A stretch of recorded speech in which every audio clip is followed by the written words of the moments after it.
The night was cold in the way only deep forests can be, silent and still, with a chill that seeped into your bones even through layers of clothing.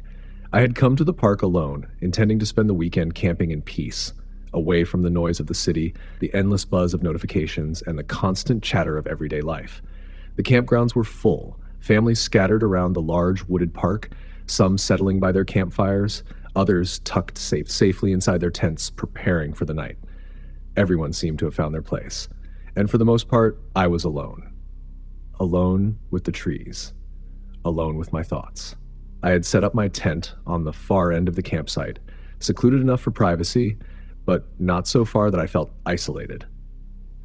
The small space between my tent and the picnic table was where I'd spent the evening making a quiet dinner, listening to the sounds of crickets and rustling leaves. It had been peaceful, a reminder of why I love the outdoors. After finishing my meal, I settled into my tent. The air was crisp, and the stars above were so clear they felt close enough to touch. Sleep came quickly, lulled by the familiar sounds of the forest. Then something woke me. I don't know exactly what pulled me from sleep, only that I awoke with the distinct feeling that something wasn't right. My mind raced as I lay still, listening. At first, I heard nothing, just the usual sounds of the woods settling into nighttime rhythms. But then it came. A soft, almost inaudible crunching sound. Footsteps, careful, measured, too close.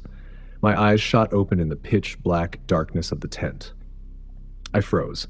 I knew instantly it wasn't an animal. No deer or raccoon moved like that. This was a person. My breath hitched as a shadow passed over the thin fabric of my tent.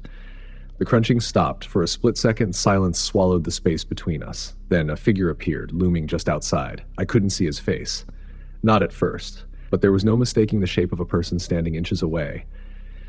He was too close, and from the way he moved, I knew he wasn't supposed to be there. I wanted to scream, to shout, to move, but I couldn't. My body refused to obey. My mind struggled to process what I was seeing. Then he leaned forward. Through the thin fabric, I could feel his eyes on me, cold, unblinking, watching. Every instinct screamed at me to run, to fight, to do anything.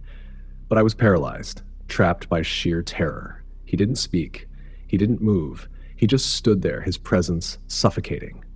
My heartbeat pounded in my ears like a drumbeat, loud enough to give me away. Time stretched, moments into something unbearable. I wanted to scream. But what if that made it worse? What if that was what he was waiting for? Then, without warning, he turned away. I listened as his footsteps retreated, slow and deliberate, disappearing into the night. But I knew better than to believe he was gone. I waited. Minutes passed, maybe more. Then, another sound. Farther this time. He had stopped again. Was he waiting for me to come out? My instinct screamed, "This man is dangerous. This is not normal." My hands were shaking as I reached for my phone, careful not to make a sound. I dialed the park ranger's number, whispering into the receiver. The dispatcher assured me they would send someone immediately. I needed to get out. As quietly as I could, I gathered my things, stuffing them into my pack with trembling hands. The path to the parking lot wasn't far, but in the dark, it felt endless. Before leaving, I risked one last glance through the tent flap. My stomach dropped.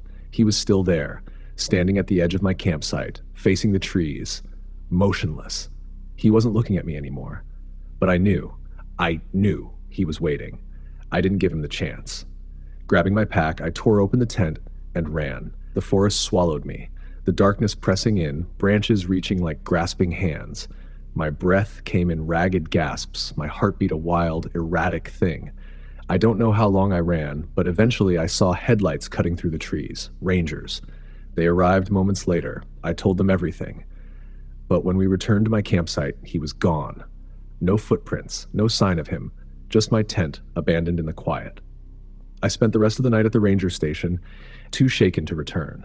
They promised to patrol the area, but I knew better. That man had been too careful, too quiet. He knew exactly what he was doing. The next morning, with the sun high in the sky, I packed my things and left without a second glance. I've camped in plenty of places, but I've never gone back there, because no matter how much I try to explain it away, I know that man wasn't lost. He wasn't confused. He was standing there in the dead of night, looking into my tent, and that's the scariest part.